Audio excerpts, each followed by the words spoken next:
J'ai pas le temps. Ah bon, d'accord, d'accord. Voilà. La semaine prochaine, ça sera Oui, non, non. maintenant, c'est de... Ah oui, c'est Oui. Vous voulez pas prendre le siège pour vous? Le siège, Monseigneur tout à l'heure. Ah, bah, oui, il faut que je regarde ça. Pour demain, je passerai demain.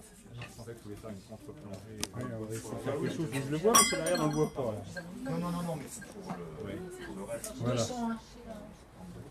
Non, mais je sais pas. Oui, 200, c'est à l'angle. Tout en doit Allez, bonne soirée, merci. Demain. Excusez, hein, on était en plein bolchevisme là. Bon, allez, je vous laisse parler. Hein. On peut aller chercher une chaise, monsieur? Oui, faites comme chez vous. On est en milieu ouvert. Une chaise, c'est super. Je vais vous chercher ça.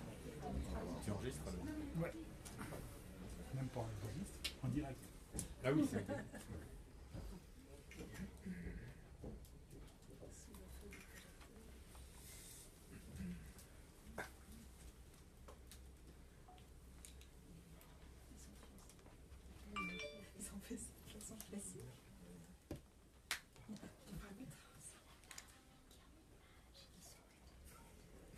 D'accord. En effet.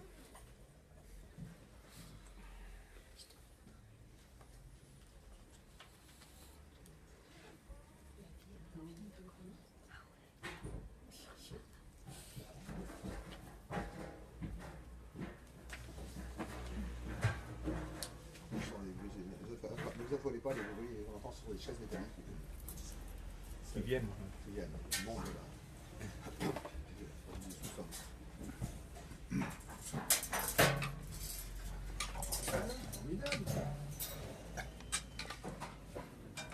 Vous aurez remarqué, certains d'entre vous, tous auront pu remarquer que dans cette librairie, il y a un regard sur l'Asie et il y a des rayons de livres passionnants sur notamment de la Chine.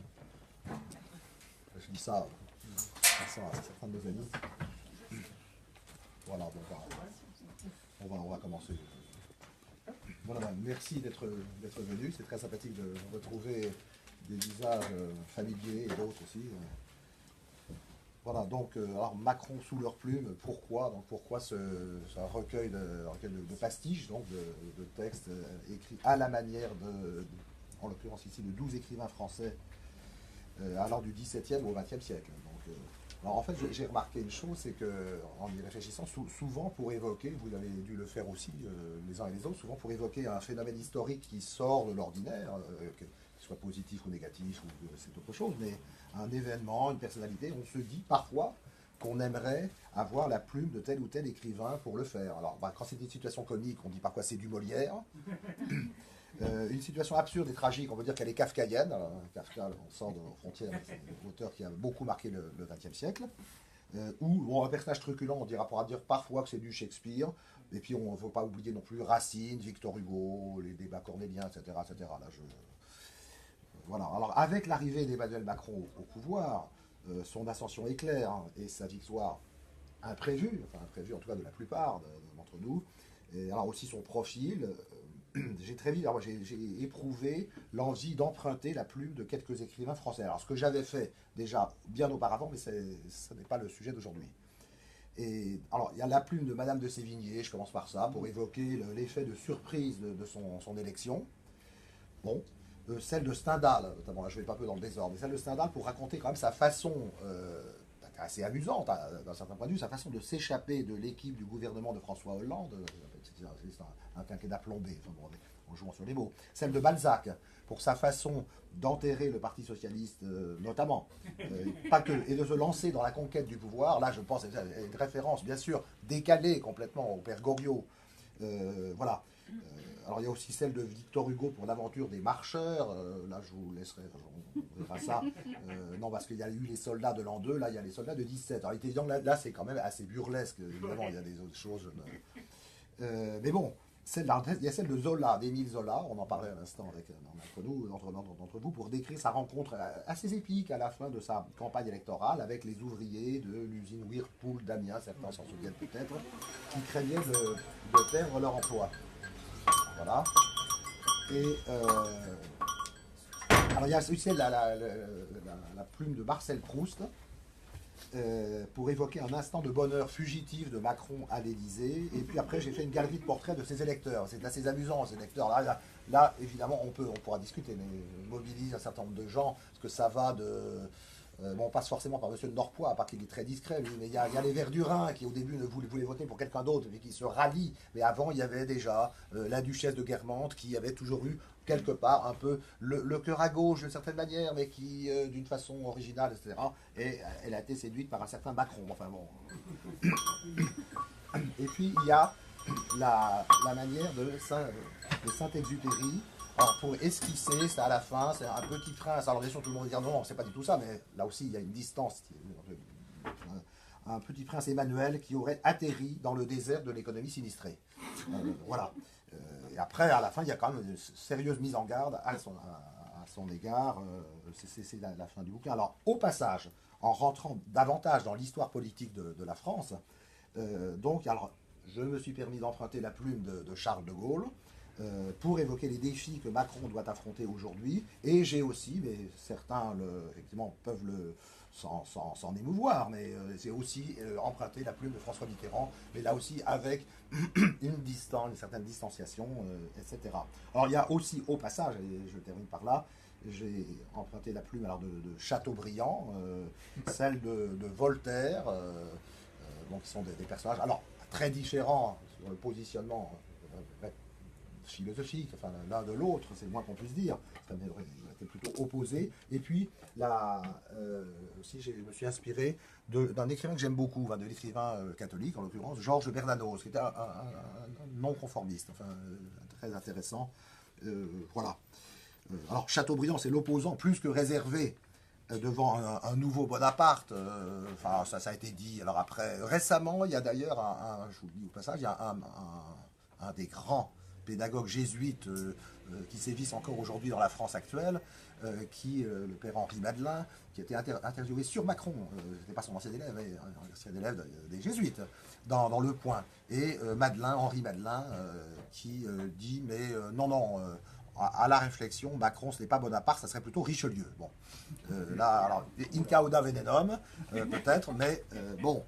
Alors, s'amusant au passage, Henri Madelin décerne à la fois des bons points et des mauvais points à Macron, et met en garde en disant Macron, il est très bien, on est très content de lui, il devrait quand même laisser ses interlocuteurs finir leur phrase. Bon, voilà. Mais bon, ça, je me permets, je cite ce que Henri Madelin a dit dans l'interview au journal Le Point, un confrère que je... Alors pour Voltaire, je me suis inspiré librement, ça je vous laisserai la possibilité de découvrir ça dans le livre, je me suis inspiré librement de son conte L'Ingénu, mais cette fois-ci, ça n'est pas un Huron, c'est un migrant du Proche-Orient, l'actualité oblige, qui découvre un certain nombre d'aspects de la France macronienne, ou pré-macronienne d'ailleurs, de la France des énarques et des migrants, et voilà, et qui cherche à rencontrer, bien sûr, il rêverait de rencontrer Macron, ce n'est pas possible, il rêverait de rencontrer le Premier ministre de Macron, ce n'est pas possible non plus, et après, alors là je m'inspire un peu de Voltaire, mais dans la France actuelle. Et puis Bernanos, donc c'était un peu plus pour rappeler les grands défis moraux et spirituels de la société moderne dans l'Europe d'aujourd'hui. Voilà, mais ça c'est peut-être la partie plus...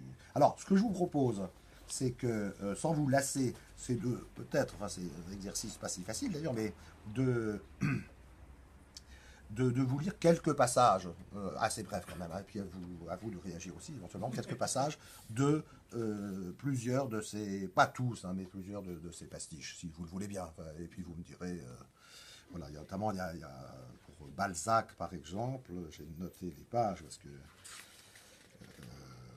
oui. Alors Balzac, d'après Balzac, sous des apparences de dandy, Eugène Emmanuel Macron de Rastignac n'était pas un viseur ni même un dilettante. Après avoir poursuivi des études éclectiques de philosophie, de droit et de finance, il était rapidement entré dans une carrière sérieuse, la banque d'affaires, avec l'appui du baron de Nutzingen-Rothschild. Il avait su y faire ses preuves, et s'y faire remarquer comme un homme de confiance auprès des cercles les plus influents de l'économie, mais aussi de la politique. Il y avait conquis l'atout de la réputation professionnelle de ce métier que des observateurs cyniques mais lucides avaient défini sans phare, et là je cite Macron en fait, avaient défini sans phare comme celui d'une prostituée couronnée. Ainsi, il put entamer ensuite une brillante carrière politique et qui le mena très vite aux portes du pouvoir, avec l'aide de François du Limousin, le président du Conseil. Celui-ci l'aida à suivre son propre chemin avant de devoir lui céder la place, constatant bien tard que son poulain souriant était devenu un dauphin frémissant d'impatience, puis un implacable rival. Voilà. Et je termine, enfin, je continue, ça ne s'arrête pas là, mais le jeune Eugène Emmanuel évoluait avec une aisance redoutable dans la faune politique des tigres royaux, qui parfois font à leur vis-à-vis la faveur exceptionnelle de velouter leurs pattes en rentrant leurs griffes, mais qui, toujours, se tiennent prêts à bondir pour atteindre leur but, rapide comme l'éclair. Voilà. Et ça, c'est des expressions qui ont été assez reprises, un peu changées, mais reprises de textes de Balzac, notamment dans Le Père Goriot. Donc, vous l'aurez remarqué, je m'inspire, parce que après, voilà. Bon. Alors après, il y a Stendhal, et Stendhal c'est amusant parce que là, l'été dernier, comme déjà quelques étés précédents, j'allais un petit peu me promener au bord du lac de Caume, et c'est un des sites, pas tout, c'est le seul, c'est à côté des principaux sites du roman La Chartreuse de Parme, et c'est très inspirant. C'est très inspirant, surtout quand on a le roman aussi, quand le roman de Balzac sous la main, et qu'on le relit avec plaisir. Le roman de Stendhal, pardon, oui, le roman de Stendhal. Et qu'on le... Alors là, je vous cite un petit passage, pas trop déflorer le... Alors oui, comment Fabrice Emmanuel Macrone del Dongo parvint à s'évader. Macron, un héros romantique. Alors, enfermé dans la redoutable forteresse de Bercy que gardaient des piquets de douaniers, Fabrice Emmanuel Macrone del Dongo, placé au service du prince Batavio de l'État de Paris, se jugeait condamné aux travaux forcés par le grand argentier du souverain, Michele Conifero. Vous aurez reconnu, bien sûr, Michel Sapin. Sous l'œil d'aigle de ce fiscal général, il se savait étroitement surveillé par les affidés du prince et par les grands commis de ce bastion imposant, dans le carcan d'un quinquennat plombé par la médiocrité et la jalousie. C'est Stendhal qui parlait comme ça parfois. Toutefois, fort heureusement, la duchesse Sanseverina ne voulait pas abandonner Fabrice Emmanuel à ce sinistre sort. Tout en l'avertissant des embûches fomentées au sein du parti du prince, des intrigues de la cour de Paris, qui remplace la cour de Parme, et des pièges des joutes du Parlement, toutes choses dont elle se tenait désormais avertie, Gina, Angelina, Brigida, Troniosa, Valsera, Pietranera se languissaient de le sentir dépérir peu à peu, à compter les heures et les jours, à longueur de préparatifs d'interminables débats budgétaires. Voilà. Et je poursuis un peu, parce qu'il y a une belle histoire, évidemment. Enfin, la Sanseverina couvait Fabrice Emmanuel de ses yeux qui dominaient déjà la cour de Paris de l'éclat incomparable d'un azur sublime. Quand elle le voyait, son regard étincelait jusqu'à devenir incandescent et brillait de 1000 rayons ardents, comme pour entretenir la flamme née dans le cœur de ce nouveau Jupiter, révélé sur l'Olympe dans une splendeur apollinienne. Pour elle, il fallait à tout prix qu'il s'évade de cette prison d'État où, comme par les lourdes chaînes de la prison du Spielberg, en Autriche, sa liberté d'action était entravée par le poids de longues années de pesanteurs administratives, indues et de déficits accumulés par d'autres que lui. En outre, cette indigne situation, etc. Bon, je vous laisse la possibilité. Mais voilà. Bon. Alors, il y a eu l'évocation d'autres, de tous les protagonistes de la politique de l'époque, etc. Enfin, vous reconnaîtrez, il y a des gens, il y a un opposant romantique. J'ai même pas changé de nom, Mélenchon, etc. Mais il n'est pas le seul, il y a d'autres. Et oui, voilà. Bon. Alors, on va peut-être passer tout de suite à Marcel Proust, si vous voulez bien. Alors, parce que j'ai encore un peu de souffle. Alors, récemment, j'ai eu une ex. Enfin, j'étais un peu embêté, mais mon épouse Marie-France, ici présente, et moi-même, on s'est arrangé pour que je me soigne bien la gorge, parce que j'avais un début d'angine, et d'extinction de voix et de rhinopharyngite encore il y a 24 heures, 2 jours. Enfin, ça va mieux. Alors pour Proust, il faut du souffle quand même. Mais le même souffle qui est utile quand on appartient à une chorale, par exemple. Enfin, bon. Alors Marcel Proust.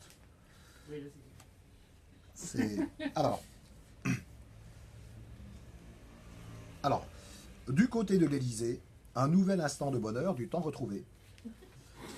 En pensant, non sans satisfaction, à ses succès électoraux successifs, mais en même temps, non sans quelques soucis, au déficit budgétaire abyssal de l'État, à la réforme du Code du travail, à la périlleuse transformation du statut des cheminots sourcilleux, aux contraintes du labyrinthe administratif de la réforme des retraites et à la menace permanente des terroristes criant le nom d'Allah, Emmanuel Macron était descendu dans la cour du palais de l'Élysée et, dans ses réflexions, il n'avait pas vu sa voiture qu'on lui avançait. Appelé par un huissier, il n'eut que le temps de relever la tête et de faire un pas en avant en direction de la portière déjà ouverte. Comme sa chaussure crissait légèrement sur les graviers, ses préoccupations s'évanouirent devant la même félicité qu'à diverses époques de sa vie lui avait donné la perspective de sommets neigeux qu'il avait cru discerner lors de vacances familiales dans les Pyrénées, la vue des grands jardins du Touquet Paris-Plage, et la saveur d'une madeleine trempée dans une tasse de chocolat chaud offerte par sa grand-mère, et tant d'autres sensations dont il s'était réjoui dans sa prime jeunesse. Comme au moment où il goûtait la madeleine, toute inquiétude sur l'avenir était dissipée. Les doutes qu'il effleurait il y a quelques instants, pendant le Conseil des ministres, au sujet de l'étendue de ses possibilités d'action comme chef d'État et de la réalité d'une politique française indépendante, se trouvaient levés comme par enchantement, sans qu'il n'eût fait aucun raisonnement nouveau, trouvé aucun argument décisif. Les difficultés qui lui semblaient insolubles tout à l'heure avaient perdu toute importance à cet instant. Voilà, la suite, je vous la laisse découvrir. Pour la galerie de portraits, vous verrez, je vais évoquer la galerie de portraits des partisans de Macron au moment des élections, etc. Voilà. Maintenant, peut-être pour ménager un peu mon souffle, je peux vous lire, alors, peut-être, oui, enfin, un passage d'une réécriture assez décalée, hein, très décalée du poème patriotique et républicain de Victor Hugo, que tout le monde connaît, enfin, Les soldats de l'an 2. Alors là, ça donne quelque chose d'assez différent quand même. Hein, alors. Ô soldats de 17, victoire inattendue, contre ces vieux partis, leurs forces prétendues, partisans de Macron, vous partiez à l'assaut des grandes citadelles, contre leurs longs discours, leurs fiefs et leurs tutelles, au prix d'un dur affront. Contre ce Parlement, avec ses chefs de groupe, avec ses députés se réchauffant leur soupe dans leurs circonscriptions, en marche ils avançaient, entrant dans la carrière, quand leurs aînés flétris faisaient encore affaire aux frais de la nation. Partout, à l'est, à l'ouest, à Marseille ou à Lille, formant leur bataillon à un rythme fébrile, criant à plein poumon, sans repos, sans répit, et bientôt presque aphone. Donc faites attention. Ils soufflaient, fiers, joyeux, dans de grands mégaphones, ainsi que des démons. Leur avenir sublime emplissait leurs pensées, places prises d'assaut, frontières effacées sous leurs pas conquérants. En France, tous les jours, c'était une merveille. Chaud, en anglais, rencontre, débat, Castaner à Marseille et Colomb à Gerland. Battant la droite extrême, on culbutait le centre, jusqu'à son aile gauche, enfoncée dans son antre. On allait en avant, et l'un offrait la paix, et l'autre ouvrait ses portes, et les sièges, roulant comme des feuilles mortes, se ramassaient au vent.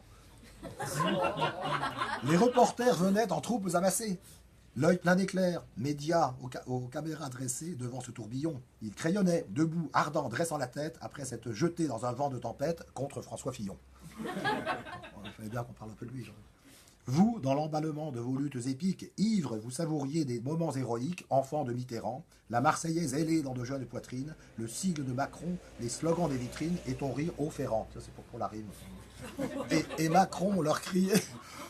Militants, volontaires, marchez, faites voter les citoyens, vos frères. D'accord, ils disaient oui. Allez, mes chers amis, mes candidats imberbes. Ah, ça, c'est pour les hommes, les femmes. Et l'on voyait marcher ces débutants superbes dans un monde ébahi. La routine et la peur leur étaient inconnues. Candidats, ils auraient bien marché sur les nus, ils auraient bien marché sur les nus, vers le Palais Bourbon, si, dans la nuit du Louvre, au seuil de la Grande Arche, ils avaient vu près d'eux la République en marche, montrant le Panthéon. Enfin, il faut bien... Bon, ça c'était pour Victor Hugo. Alors là, à tout seigneur, tout honneur, je peux... enfin oui, je peux essayer un passage à la manière de Charles de Gaulle. Je préfère... non, mais c'est pas très difficile à faire. Le tout, c'est de se débarquer un peu quand même et de voilà. Après, bon. Alors,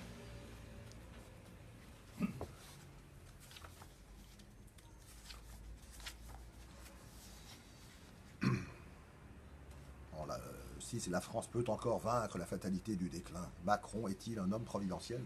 Question. La France a perdu une bataille contre les forces du déclin qui menacent gravement sa grandeur et son indépendance. Bon, si vous me permettez, je ne vais pas faire ça tant que... Par une coupable capitulation, son gouvernement a consenti à un dramatique abandon de souveraineté naguère à Maastricht.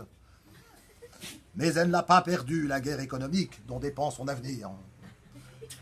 Beaucoup de Français n'acceptent pas l'apparente fatalité de la capitulation pour ces raisons éternelles qui s'appellent toujours l'honneur, le bon sens, l'intérêt supérieur de la patrie. Je dis l'honneur, tant qu'une telle guerre fait rage, le gouvernement n'a pas le droit de renoncer à défendre les intérêts du pays en livrant des pans entiers de l'économie française et de notre esprit créatif à des puissances étrangères hégémoniques. Alors je saute un peu là. Je dis le bon sens, car il serait absurde de considérer cette guerre comme perdue.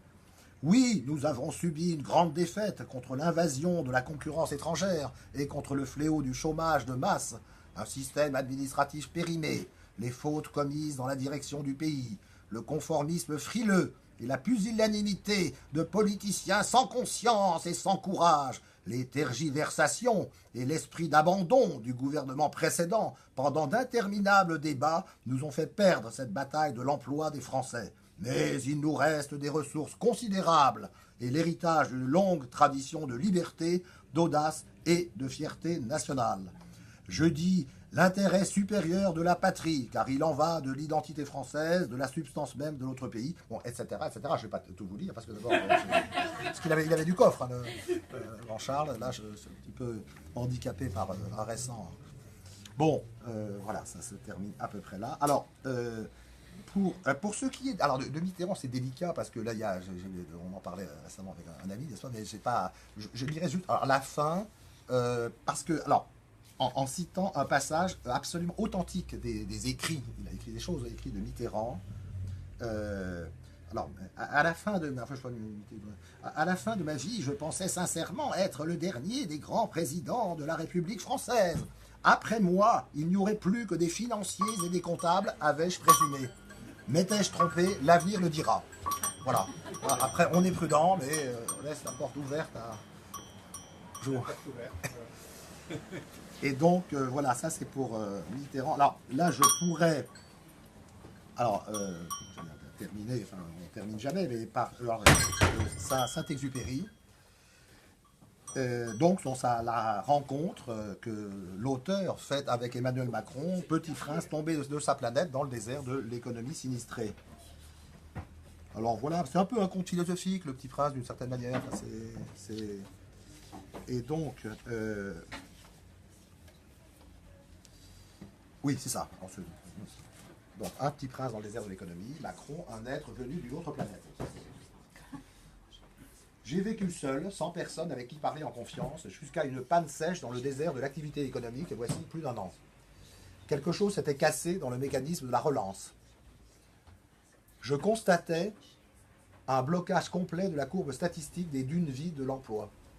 Comme je n'avais pas avec moi d'experts compétents en matière de chômage, je me préparais à essayer tout seul un redémarrage difficile. C'était une question de vie ou de mort. J'avais à peine des réserves financières pour 6 mois. M'étant endormi, j'ai rêvé que j'étais sur le sable, à des années-lumière de la première banque centrale. J'étais bien plus désemparé qu'un naufragé sur un radeau devant traverser l'Atlantique à la rame. Quelle ne fut pas ma surprise au lever du jour quand une voix juvénile m'a réveillé. Elle disait « S'il vous plaît, dessine-moi un écureuil. » Hein? Dessine-moi un écureuil. Voilà. Alors, sautant sur mes pieds comme si j'avais été frappé par la foudre, je me suis frotté les yeux, etc. etc. Alors bon, la fin, évidemment, et peut-être indique davantage le petit prince Emmanuel rencontra un renard. Celui-ci voulut lui expliquer la nécessité d'apprivoiser d'autres que soi pour se faire des amis dans la vie. Parce que, contrairement à certains discours mythiques du monde moderne, il n'y a pas de marchand d'amis. Il faut prendre le temps de créer soi-même des liens en marche tout au long de la vie, tout en évitant prudemment les chasseurs, ces redoutables prédateurs. Le renard accepta d'accompagner de temps à autre le prince Emmanuel. Il lui recommanda aussi de se méfier du serpent caché dans l'ombre. Chemin faisant, le petit prince avait la possibilité d'apprivoiser d'autres amis. En marche, dans cette nouvelle aventure, voilà qui était nécessaire. car sans amis, on serait perdu dans le désert de notre planète. Voilà. Donne- Très bien. voilà, c'est- Alors, je ne sais pas si ça vous enfin, suscite éventuellement des réflexions, parce que outre, derrière l'humour et la fantaisie, les fantaisies, vous avez remarqué, il y a quand même certaines volontés voilà, certaines réflexions. Toujours. Donc,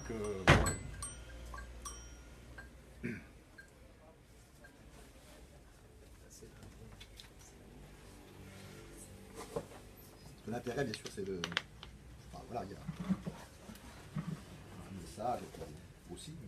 Vous l'avez envoyé au président? Je l'ai envoyé à Emmanuel et Brigitte Macron, parce que Brigitte Macron étant professeur de lettres. Absolument, absolument. ils ont été- donc voilà, bon, j'ai envoyé il y a déjà un certain temps. Bon, mais alors, je suppose qu'ils ont aussi d'autres chats à fouetter que de. Ah, Brigitte peut-être. Je pense que plus. Peut-être. Alors, on verra. On l'a envoyé à d'autres gens, mais pas non plus envoyé à tout le monde. Mais. Ceux que vous citez, peut-être. Oui, pas tous, hein. Je sais pas, enfin, Ceux que vous citez bien. voilà. En bien. Oui, parce qu'il y a un moment, on évoque, évidemment, à la manière de Stendhal, notamment, on évoque un peu plus précisément les intrigues à la cour, non pas à la cour de Parme, mais à la cour de Paris, et avec aussi des jalousies. Et là où il y a des jalousies, il y a des jaloux. Enfin, bon, voilà.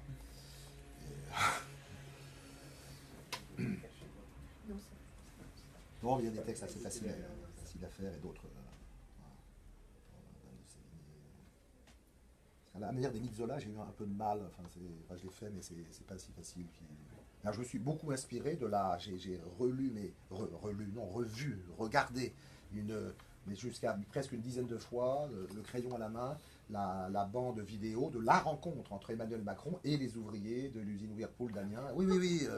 Ce qui était c'était assez difficile. J'avoue qu'il s'est quand même plutôt très bien déroulé. Juste après Marine Le Pen qui était arrivée, c'était entre les deux tours, les deux, oui c'est ça, les deux tours de la présidentielle, juste avant le second tour. À mon avis, c'est là qu'il a gagné. C'est là qu'il a gagné l'élection. Ça a été médiatisé, ça fait un buzz. Enfin, ça a été, oui. Et il s'est quand même, c'était quand même. À un moment, il paraît qu'il voulait carrément monter sur un camion, alors qu'avant il avait dit jamais je ferai ça, c'est absurde. Et son entourage a dit non parce que sous-entendu vous risquez de recevoir un boulon dans la figure. Bah oui. Oui. Mais bon. Enfin. Alors bon, là je raconte. J'ai pris des répliques entières. Puis après j'ai taillé. Il y a des répliques que j'ai enlevées, j'ai pas tout mis, etc. Mais des répliques, les questions et réponses des ouvriers, des ouvrières et de Macron. Enfin, Vous allez nous aider à replonger dans toutes ces œuvres, en fait. En contrepoint, c'est bien. Ouais, enfin. Ah oui, les œuvres des écrivains. Oui, des D'accord, écrivains. non, C'est bien. Quand on Pour fait un apprécier le pastiche. non, pardon. Non. Et pour apprécier d'autant plus le pastiche. Oui.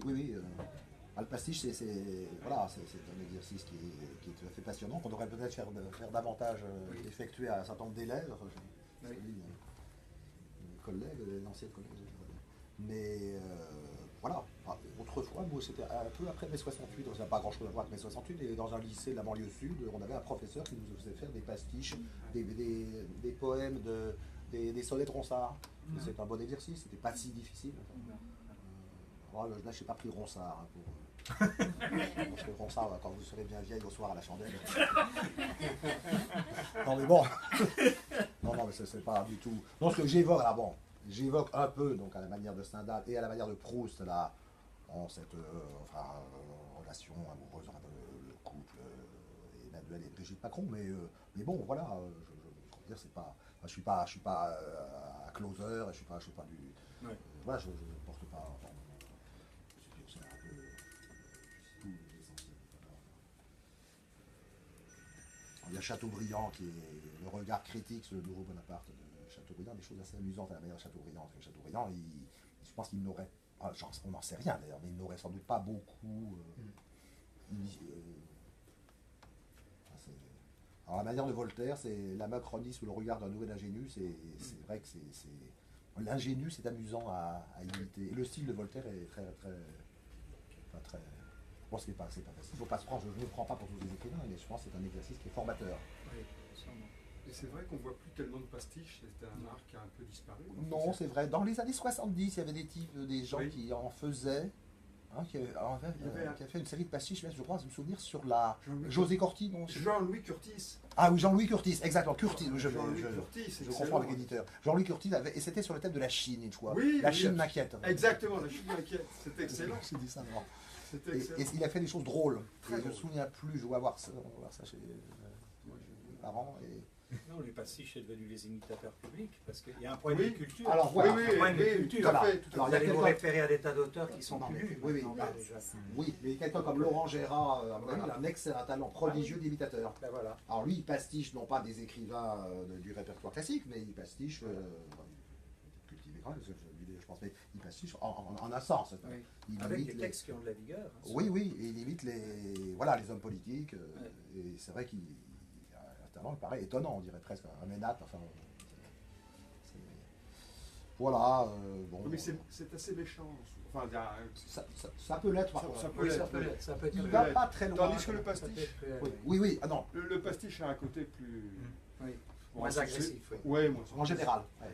Comme parce que c'est un jeu, c'est des jeux de mots. Enfin, c'est Oui. des. C'est le fameux Rebou et Muller, c'est des pastiches de différents écrivains de l'époque.